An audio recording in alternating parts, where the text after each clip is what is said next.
একদম ঠিক পদক্ষেপ, একদম সম্পূর্ণভাবে সমর্থন করছি। এটা সমর্থন করার জন্যই এসেছি। এই কর্মবিরতির প্রয়োজন আছে, কারণ অনেক অনেক চেঞ্জেস হওয়ার প্রয়োজন আছে।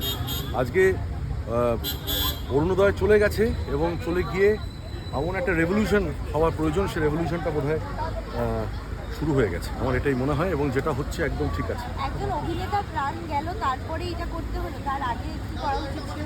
দেখো, এটা তো এই মুহূর্তে আলোচনা করে লাভ নেই। এখন যেটা সামনে, যেটা প্র্যাকটিক্যাল, সেটাকে দেখতে হবে। এখন এটা তো মানে আমি এখনো পর্যন্ত ওটা থেকে বেরোতে পারিনি, মানে আমি তো বেরোতে পারবো কি না জানিও না। আমরা কেউই বেরোতে পারিনি। আমরা প্রত্যেকে খুব মানসিকভাবে খুব বিপর্যস্ত আছি। আমার প্রত্যেকে মানসিকভাবে খুব ভেঙে আছি। আমিও খুব ভেঙে গিয়েছি, মানে অরু চলে যাওয়ার পরে সত্যি বলছি আমি ভেঙে গিয়েছি। আমি এটা স্বপ্ন কখনো ভাবতে পারিনি যে মানে অরুণোদয় চলে যাবে। এটা আমি মানে এরকম একটা অপরিণত বয়সে, একটা 43 বছর বয়সে একটা এরকম একটা প্রোফাউন্ড আর্টিস্ট, এরকম একটা জ্ঞানী, ও এত জ্ঞানী একজন মানুষ ছিল, এত লেখাপড়া, এত এত তার জ্ঞান, এত কিছু, এত ভাবনা। ওর ক্যানভাসটা অনেক বড় ছিল, অনেক কিছু দেওয়ার ছিল। হ্যাঁ, মানে অনেক অনেক কিছু দেওয়ার ছিল। মাঝপথে এভাবে চলে যাওয়াটা মেনে নিতে পারছি না।